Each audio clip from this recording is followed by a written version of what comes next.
Hello everyone, हम हैं fiction circuit. आप देख रहे हैं कॉमिक्स डिकोडेड, एक ऐसा शो जहां पे हम आपको इंट्रोड्यूस कराते हैं कॉमिक्स और ग्राफिक नॉवेल्स की फैसिनेटिंग दुनिया से। चाहे बात हो डीसी की डार्क और कॉम्प्लेक्स स्टोरीज की, मार्वल के आइकॉनिक सुपर हीरोज की, राज कॉमिक्स के देसी धुरंधरों की, या फिर इमेज कॉमिक्स और इंडी पब्लिशर्स के हिडन जेम्स की। हमारी कोशिश पूरी स्टोरी को सुनाना नहीं है, हम आपको सिर्फ कॉमिक्स के कोर कॉन्सेप्ट्स, कैरेक्टर्स और प्रेमाइस से इंट्रोड्यूस कराना चाहते हैं। तो बिना किसी देरी के शुरू करते हैं आज के एपिसोड, जहां हम बात करेंगे फ्रैंक मिलर और डेविड मैजिकली की लेजेंडरी कॉमिक्स बैटमैन ईयर 1 की। अगर कहा जाए कि बैटमैन आज की डेट में दुनिया का सबसे पॉपुलर और रिकॉग्नाइजेबल सुपर हीरो है, तो शायद ये कोई बहुत बड़ी बात नहीं होगी। हम सबने बैटमैन को किसी ना किसी फॉर्म में जरूर देखा है, चाहे वो 90s की बैटमैन फिल्म्स हों, क्रिस्टोफर नोलन की acclaim dark night trilogy, legendary Batman की एनिमेटेड सीरीज, या फिर मैट रीव्स की रॉबर्ट पैटिसन वाली नई द बैटमैन। लेकिन अगर आप बैटमैन कॉमिक्स की दुनिया में पहली बार एंट्री करना चाह रहे हो और सोच रहे हो कि शुरुआत कहाँ से करें, तो बैटमैन ईयर 1 से बेहतर स्टार्टिंग पॉइंट शायद ही कोई और होगा। लेकिन आखिर बैटमैन ईयर 1 है किस बारे में? तो ये कहानी शुरू होती है उस वक्त जब ब्रूस वेन लगभग 12 साल के बाद दुनिया भर में ट्रेनिंग लेने के बाद गौथम सिटी आ रहा है। ब्रूस ने अपनी जिंदगी का एक ही मकसद बना लिया है, गौथम को क्राइम और करप्शन से बचाना। लेकिन जब वो गौथम लौट कर रियलिटी देखता है तो उसे समझ में आ जाता है कि ये काम उसकी सोच से कई ज्यादा मुश्किल होने वाला है। गौथम एक ऐसा शहर है जहां करप्शन सिर्फ क्रिमिनल्स तक सीमित नहीं है, पॉलिटिशियन, बिजनेसमैन और यहाँ तक कि पुलिस डिपार्टमेंट के कई सारे लोग इस सिस्टम का हिस्सा बन चुके हैं। ऐसे में ब्रूस वेन को समझना पड़ता है कि वो इस शहर को बदलने के लिए एक सिंबल में बनना पड़ेगा। वो सिंबल क्या होगा, कैसे होगा, ये है ब्रूस वेन से बैटमैन बनने का सफर।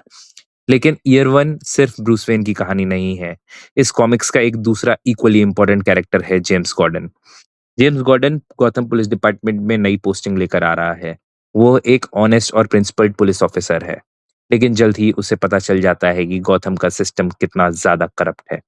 एक तरफ ब्रूस वेन है जो गौथम को बाहर से बदलने की कोशिश कर रहा है, और दूसरी तरफ गॉर्डन जो उस सिस्टम के अंदर रहकर चेंज लाना चाहता है। कॉमिक्स की सबसे इंटरेस्टिंग बात यह है कि ये दोनों कैरेक्टर्स एक ही गोल के लिए अलग-अलग तरीके से काम कर रहे हैं। जब लोग बैटमैन के बारे में सोचते हैं तो अक्सर उनके दिमाग में high tech gadgets, Batmobile, great giant villains और over the top action scenes आता है। लेकिन बैटमैन ईयर 1 की अप्रोच काफी डिफरेंट है। ये एक ग्राउंडेड क्राइम ड्रामा है। यहाँ बैटमैन अभी परफेक्ट नहीं है, वो काफी इनएक्सपीरियंस्ड है, गलतियां कर रहा है, कई बार सिचुएशंस उसके कंट्रोल से बाहर जा रही हैं, लेकिन उसको हर एक एनकाउंटर में कुछ नया सीखने को मिल रहा है। इसी वजह से ये वर्जन ऑफ बैटमैन बहुत ही रिलेटेबल और ह्यूमन फील होता है। अगर आपने क्रिस्टोफर नोलन की बैटमैन बिगिंस देखी है या मैट रीव्स की द बैटमैन, तो आपको इस कॉमिक्स के इन्फ्लुएंसेस काफी क्लियरली नजर आएंगे। गॉथम का रियलिस्टिक पोर्ट्रेयल, बैटमैन का डिटेक्टिव साइड और करप्शन के खिलाफ उसकी स्ट्रगल, इन सब की झलक इस कॉमिक्स में आपको देखने को मिलती है। और यही वजह है कि बैटमैन ईयर 1 को अक्सर बैटमैन की डेफिनेटिव ओरिजिन स्टोरी कहा जाता है। बैटमैन ईयर 1 की सबसे बड़ी स्ट्रेंथ उसकी सिंप्लिसिटी है। इसमें आपको मल्टीवर्स, ऑल्टरनेट टाइमलाइंस या सालों पुरानी कंटिन्यूटी समझने की जरूरत नहीं है। आप बस बुक उठाइए और पढ़ना शुरू कर दीजिए। चाहे आप एक नए रीडर हो जो बैटमैन कॉमिक्स में एंट्री लेना चाहता है, या एक पुराने फैन जो कैरेक्टर्स की रूट को समझना चाहता है, बैटमैन ईयर 1 लगभग हर रीडर के लिए रिकमेंडेड है। और शायद इसी वजह से रिलीज होने के लगभग 40 साल बाद बैटमैन ईयर 1 को सिर्फ एक अच्छी बैटमैन कॉमिक्स नहीं, बल्कि कॉमिक्स मीडियम की one of the greatest stories में रखा जाता है। हमारी नज़र में बैटमैन एक ऐसी बुक है जो हर एक कॉमिक कलेक्शन में जगह बनाने की 100% हकदार है। अगर इस स्टोरी का कॉन्सेप्ट आपको इंटरेस्टिंग लग रहा है तो इस कॉमिक्स को जरूर से चेकआउट करिए और पूरा एक्सपीरियंस लीजिए। अमेजॉन और फ्लिपकार्ट के लिंक्स डिस्क्रिप्शन में।